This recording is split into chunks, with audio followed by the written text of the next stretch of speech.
கிட்டத்தட்ட 21,000 புது படங்களை இணையத்தில் தன்னுடைய சொந்த வெப்சைட்டில் பரவ விட்டிருக்கிற ஒரு நபர் பல காலமாக போலீஸுக்கு, அதுவும் தெலுங்கானா போலீஸுக்கு மிகப்பெரிய தலைவலியாக இருந்த, தெலுங்கு சினிமாவுக்கும் மிகப்பெரிய எதிரியாக இருந்த, இதில் பாதிக்கப்பட்ட தமிழ் சினிமா, கன்னட சினிமா, இந்தி சினிமாவும் அப்படியாப்பட்ட நபரை லபக்குன்னு பிடிச்சிருக்காங்க ஹைதராபாத் போலீஸார்.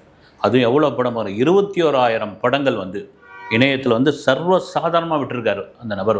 எவ்வளோ பேருடைய உழைப்பு, எவ்வளோ பேருடைய பணம், இல்லை என்ன ஆகிறது இதை கண்டுபிடிக்காமல் இருந்த இந்த விஷயம் தெலுங்கு சினிமாவை பெரும் மூச்சு விட்டுருக்குது. அவருடைய பெயர் ரவி. அந்த விஷயம் என்னன்னு போகிறதுக்கு முன்னாடி, பல காலத்துக்கு முன்னாடி திருட்டு விசிடி, இந்த திருட்டு விசிடி வந்த உடனே திருட்டு விசிடி வந்துச்சுன்னு ஏகப்பட்ட தமிழ் சினிமாவில் எக்கச்சக்கமான போராட்டம், எக்கச்சக்கமான குரல். திருட்டு விசிடியை ஒழிக்க மாட்டீங்களான்னு சொல்லி திருட்டு விசிடிக்கு என்னென்னவோ பண்ணி பார்த்தாங்க. இந்த தியேட்டரில் அப்போ ஃபிலிமில் மார்க் பண்ணி அனுப்புறது, அப்புறம் எந்த தியேட்டர்லேருந்து அந்த திருட்டு விசிடி சம்மந்தமான படங்களை மொபைலில் எடுக்கிறாங்கன்னு சொல்லி அதையும் கேப்சர் பண்ணாங்க. அவங்களையும் பிடிச்சாங்க. அப்புறம் குறிப்பாக ஹேராம் டைமில் தயாரிப்பாளர் கே ராஜன் அவர் ஒரு பாதுகாப்பு படையெல்லாம் ஆரம்பித்து, கமல் ஒரு ஃபோன் பண்ணி, ராஜன் சார், இந்த பர்மா பஜாரில் ஏதோ என்னுடைய படங்கள் திருட்டு விசிடியாக விற்றுட்ருக்காங்களான்னு சொல்லி இவர் உடனே கிளம்பி போய் பர்மா பஜாரில் ஒரு பெரும் கலவரமாகி ஒரு கொலை சம்பவம் நடந்து அது ஒரு பெரிய பிரச்சனையாக மாறிச்சு. அதுக்கப்புறம் திருட்டு விசிடி கடுமையான சட்டங்கள்லாம் கொண்டு வந்தாங்க. அது காலப்போக்கில் அப்படியே கொஞ்சம் கொஞ்சமாக மாறி அப்புறம் ஆன்லைனில் படம் விட்ற அளவுக்கு ஆயிடுச்சு. நீங்கள் கேட்டால் அந்த திருட்டு விசிடி சமயத்தில் விஷால்லாம் அவர் ஒரு படையெல்லாம் கூட்டு மாட்டார்.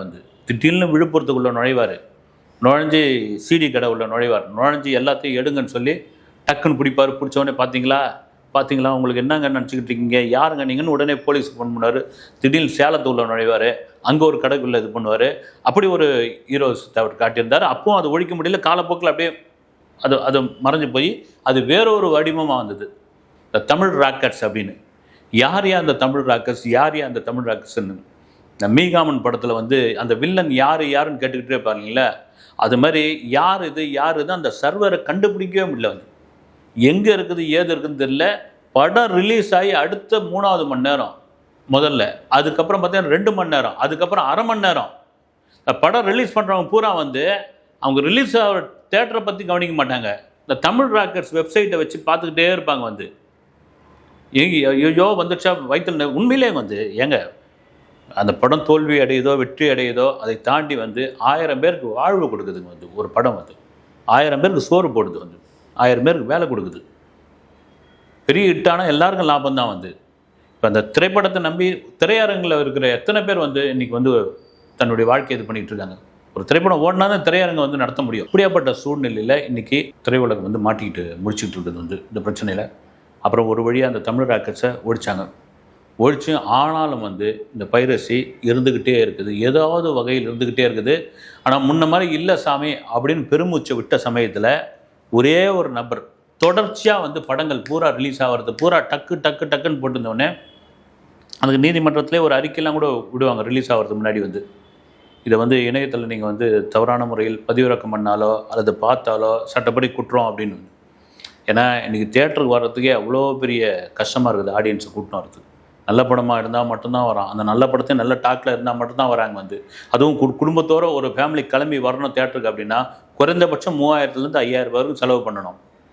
அதனால தான் மாத்திரம் ஓடிடியில் வரட்டும், நம்ம ஓட்டி பார்த்துக்கலாம் அப்படின்ற அளவுக்கு அவங்க மனநிலை வந்துடுச்சு.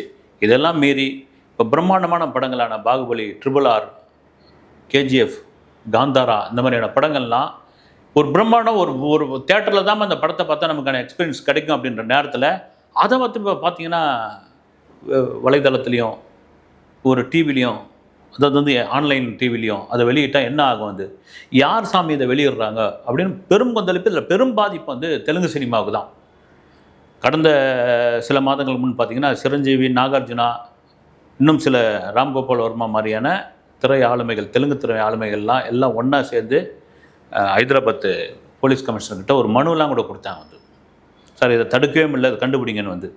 ஏன்னா hi tech city, hi tech police Hyderabad police, அது சொல்லவே தேவையில்லை. அப்படி இருக்கும்போது ஆனால் படங்கள் வந்துக்கிட்டே இருந்தது. கரெக்டாக ஒருத்தரை பிடிச்சாச்சு. பிடிச்சி பேர் வந்து ரவி. அந்த நபரை பிடிச்ச பிறகு அவர் ஒரு சினிமா ஸ்டோரி சொல்கிறாரு, அவருடைய வாழ்க்கையை சொல்கிறாரு. இது என்னப்பா சங்கர் பட கதை மாதிரி இருக்குதுன்னு. சரி, யார் இந்த ரவி, எப்படி இவர் மாட்டினார் அப்படின்னு. ரவி வந்து ஹைதராபாத்தை சேர்ந்தவர் வந்து. ஆனால் அவர் இருந்த நாடு வந்து கரீபியன் தீவு, இந்த வெஸ்ட் இண்டீஸ்ன்றாங்கள்ல, அங்கே வெஸ்ட் இண்டீஸில் அங்கே போய் குடியுரிமை வாங்கிட்டார். ஸோ சாதாரண ஆள் தான், சாதாரண ஒரு பையன் தான். குடியுரிமை வாங்கிட்டு அங்கே இருந்துக்கிட்டு ஐபொம்மா அப்படின்ற ஒரு வெப்சைட்டு, பப்பம் அப்படின்ற ஒரு ஆன்லைன் டிவி ரெண்டுத்தையும் நடத்திட்டு இருந்தார். இந்த ஐபொம்மாவிலையும் பப்பம் அதுலேயும் தான் பார்த்தீங்கன்னா இந்த தெலுங்கு படங்கள், கன்னட படங்கள், அதுவும் மெகா பட்ஜெட் படங்கள் ரிலீஸ் ஆன அடுத்த 2 மணி நேரத்தில் வந்து வெளியிடுறது வேலையாக போச்சு. எவ்வளோ பெரிய வைத்தறிச்சலாக இருக்கும். எந்த சர்வர்லேருந்து இந்த படம் ரிலீஸ் ஆகுதுன்னு கண்டுபிடிக்கவே முடியல ஒரு கட்டத்துக்கு அப்புறம். யார் நீ எங்கேயா ஒளிஞ்சிக்கிட்டு இருக்க? இந்தியா முழுக்க செலவு பண்ணி பார்க்குறாங்க, பெரிய பெரிய வல்லுநர்கள்லாம் வச்சு கண்டுபிடிச்சு பார்க்குறாங்க, ஒன்றுமே முடியல. எவனோ ஒருத்தன் பண்ணிகிட்டு இருக்காயான்னு இந்த நபர் தான் அந்த கரீபியன் தீவில் உட்காந்துக்கிட்டு இந்த வேலையை பண்ணிட்டு இதை அப்படியே டவுன்லோட் பண்ணி, அந்த டவுன்லோட் பண்ணது அடுத்த சில நிமிடங்கள் இதில் வந்து கோடிக்கணக்கான பணம் சம்பாரிச்சிருக்காரு இந்த நபர். இப்படி இவ்வளோ நாள் இருந்தால் பல நாள் திருடன் ஒரு நாள் அகப்படுவான். எப்படியா இருந்தாலும் நீங்கள் எலி பொரியில் வந்து மசாலா வடையை வச்சுட்டு அந்த நேரத்துக்கு வெளியே வரலனாலும் சரி, என்றைக்காவது ஒரு நாள் பசின்னு ஒன்று இருக்குல்ல, அதுக்கான தேவைன்னு ஒன்று இருக்குல்ல, அந்த வடை ஊசி போயிருந்தால் கூட சரி, அதுக்கு தேவைன்ற போது அந்த வடையை, மசால் வடையை அது கவ்வை வரும்போது டப்புன்னு உள்ள மாட்டிக்கும். அது மாதிரி தான் தலைவன் டப்புன்னு உள்ள மாட்டான். அப்புறம் கிடுக்குப்பிடி போட்டு ஹைதராபாத் போலீஸ் வந்து எடுத்த பிறகு அந்த ஸ்டோரி பெரிய ஸ்டோரியாக இருக்குது. என்னென்னா, இந்த ரவி அந்த கரீபியன் தீவில் உட்காந்து இந்த மாதிரி படங்களை அடித்து ஹிந்தி, தமிழ், தெலுங்கு, கன்னடம் அடிச்சு நொறுக்கிட்டு இருந்த நபர் ஹைதராபாத்தில் அவருக்கு ஒரு வீடு இருக்குது, ஒரு பங்களா. அந்த பங்களா நல்ல விலைக்கு வந்திருக்குது. அதை விற்றாகணும், ரிலீஸ் பண்ணி ஆகணும். இல்லை, இவர் தானே ஓனரு, சரி நம்மளை யார் என்ன பண்ண போகிறாங்க அப்படின்ட்டு தலைவன் கரெக்டாக கிளம்பி வந்திருக்காரு. ஏர்போர்ட்டில் இன்ஃபர்மேஷன் வந்துடுச்சு.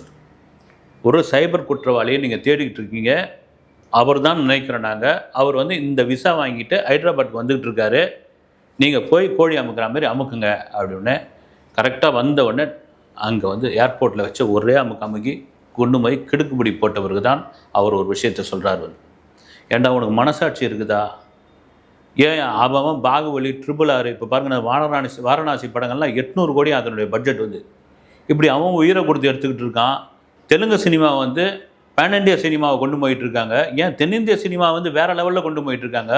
இந்த மாதிரி ஒரு படுபாதக வேலையை செஞ்சுக்கிட்டு இருக்கே, உனக்கு என்ன தான் பணத்தை இருந்தால் கூட இப்படியா?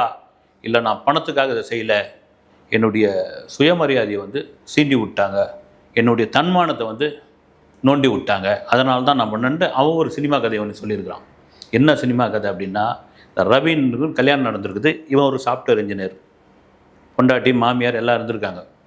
இவனு என்னன்னா, இவனுக்கு ஆடம்பரமாக வாழணும், இவன் நல்ல கார் வச்சுருக்கணும்னு பொண்டாட்டிக்கு ஆசை. ஆனால் இவனுக்கு சம்பளம் இவ்வளோ தான். அதனால் பிரச்சனை வந்துகிட்டே இருக்குது. இவன் சரியாக வேலைக்கு போகாத ஆள் வந்து. அப்போ பொண்டாட்டி என்ன சொல்லுவான், வந்து படுபாவி, ஏன் ஒன்று நான் கல்யாணம் பண்ணி நான் படுற அவசரம் இருக்குது வந்து, நீ ₹1,00,000 சம்பாரிச்சின்னு வரணும்னு பார்த்தா ஒரு நாளைக்கு ₹1000 சம்பாரிச்சின்னு வரேன்னு மாமியாரை சேர்ந்து திட்டினா என்ன ஆகும் வந்து. ஒரு கட்டம் இந்த சண்டை வந்து பெரும் சண்டையாக மாறி பொண்டாட்டி வந்து உங்ககிட்ட வாழவே முடியாது, என்ன போய் சொல்லி கல்யாணம் பண்ணான்னு தெரில வந்து, வாழவே முடியாது போடா அப்படின்னு விவாகரத்து பண்ண உடனே இவனுக்கு வந்து ஒரு சைக்கோத்தனம் ஆகிட்டான். வந்து சைக்கோத்தனம் ஆகி எப்படியாவது நம்ம பணம் சம்பாரிச்சாகணும், எந்த வழியிலாவது பணம் சம்பாரிச்சாகணும் அப்படின்னு கொள்ளை அடித்தா மாட்டிப்போம், திருடவும் தெரியாது, அதெல்லாம் இங்கேயே பண்ணோம்னா இவனுக்கு வந்து படித்தவன் இல்லையா, அது ஏற்கனவே வந்து ஐடி துறையில் இருக்கிறான், மென்டல் கிரிமினல் வந்து அவன் மென்டல் கிரிமினலில் இன்னும் யோசிக்க ஆரம்பித்து, ரைட் ஓகே, புது படங்கள் அதுவும் பெரிய படங்கள்லாம் ரிலீஸ் ஆகுதில்ல, இந்த படங்களை டவுன்லோட் பண்ணி ஏதாவது ஒரு நாட்டில் இருந்து அதை நாம் வந்து பைரசி அடித்து விடுவோம், பண்ணுவோம் அது அப்படின்னு சொல்லி இதை தொடங்க பண்ண ஆரம்பிச்சிடும். அவனுக்கு கோடிக்கணக்கில் காசு வர ஆரம்பிச்சிருக்குது. பாருங்கள், ஒரு கரீபியன் வெஸ்ட் இண்டீஸில் போய் அந்த குடியுரிமை வாங்குகிற அளவுக்கு அவன் பெரிய ஆள் ஆகிருக்கிறான். அங்கே பார்த்திங்கன்னா காரு, பங்களா, சொந்த வீடு அது இதுன்னு இருந்திருக்குது. கிட்டத்தட்ட 21,000 படங்கள்லாம் சாதாரண விஷயம் கிடையாது. வந்து 21 படங்களை வந்து அவன் அடித்து நொறுக்கியிருக்கிறான் அப்படின்னா படத்தோடைய ப்ரொடியூசருடைய வைத்தறிச்சல்லாம் எப்படி ஆகும்? வந்து எவ்வளோ பெரிய ஒரு உழைப்பு. நீங்கள் வந்து சில படங்கள் வந்து எதுக்கு எடுக்கிறோன்னு தெரியாமல் எடுத்துக்கிட்டு இருக்காங்க. அதெல்லாம் வந்து தேவையே இல்லை, ஏதோ ஒரு காரணத்துக்காக எடுக்கிறாங்க. அந்த காரணத்துக்கு சொல்ல தேவையில்லை, ஏதோ ஒரு காரணத்துக்கு இந்த சினிமாவை பயன்படுத்தி கொள்வதற்காக சிலதெல்லாம் பார்த்தீங்கன்னா அந்த படத்து மேலே இதுவெல்லாம் இருக்காது. ஆனால் இந்த மாதிரியான படங்கள்லாம் வந்து உயிரை கொடுத்து எடுக்கிற படம் வந்து நான் வந்து ராஜமௌலியோடைய ஷூட்டிங் ஸ்பாட்டில் இருந்த ஒரு அசோசியேட் டைரக்டர் ஒருத்தர்கிட்ட பேசுகிறப்போ, சார் அவரை பொறுத்த வரைக்கும் 24 ஹவர்ஸ், ஏன்னா நைட் அண்ட் டே எடுக்கக்கூடிய டைரக்டர் வந்து ராஜமௌலி, 24 ஹவர்ஸ் வந்து ஃபுட்டு வந்து ரெடியாக இருந்துக்கிட்டேன்னு. யாருக்கு? அங்கே நடிக்கிற ஜூனியர் ஆர்டிஸ்ட்லேருந்து, டெக்னீஷியன்ஸ்லேருந்து, டைரக்டர்லேருந்து, அசோசியேட் டைரக்டர் வரைக்கும் பார்த்தீங்கன்னா இந்த ஃபுட்டு பஃபே வந்து ரெடியாக இருந்துக்கிட்டே இருக்கணும். அதுவும் என்ன சாதாரண ஃபுட்டு கிடையாது, வந்து எல்லாமே நான்வெஜ்ஜு, வெஜ்ஜு.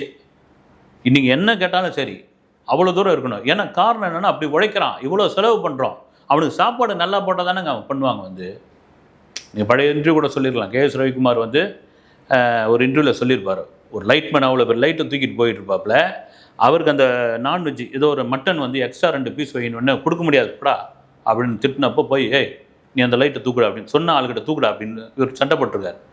அவன் உழைக்கிறான், அவன் கேட்குறான், இந்த லைட்டை உன்னால் தூக்க முடியுமா, கொடு, சாப்பாடு தானே, சாப்பாடை நல்லா போடு. ஏன்னா அந்த காலகட்டங்களில் 80 காலகட்டத்தில் வந்து பொட்டலம் சோறு கொடுப்பாங்க வந்து சினிமாவில், பொட்டலம் கட்டி.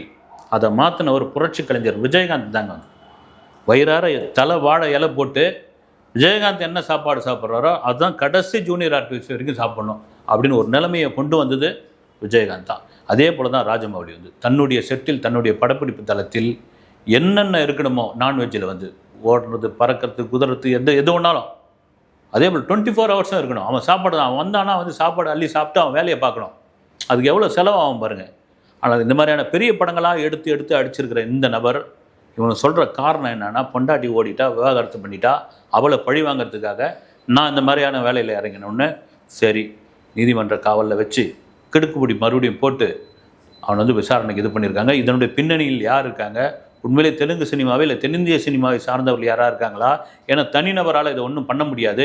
இதனுடைய பின்னணியில் யார் இருக்காங்க, சினிமாவுக்கு வேண்டாதவர்கள் இல்லை சில ப்ரொடியூசர்களுக்கு ஆகாதவர்கள் யாராவது இருக்காங்களான்னு விசாரணை போயிட்டுருக்கு. அதே சமயத்தில் சிரஞ்சீவி, நாகார்ஜுனா, ராஜமௌலி இந்த மாதிரியான திரை ஆளுமைகள்லாம் வந்து அந்த ஹைதராபாத் போலீஸை வந்து பாராட்டியிருக்காங்க. இவ்வளோ குயிக்காக பிடிச்சது வந்து வரவேற்கத்தக்க விஷயம் அப்படின்னு. இந்த பைரசி உண்மையிலே எந்த துறையிலும் இது மாதிரி கிடையாது. இது சினிமாவில் வந்து அவ்வளோ பேரை வாழ வச்சிட்ருக்கு. சரி, இதுக்கப்புறமாவது இதை முழுமையாக ஒழிப்பாங்களா அப்படின்றத பொறுத்து வந்து பார்ப்போம். அடுத்த வீடியோவில் சந்திக்கிறேன். நன்றி.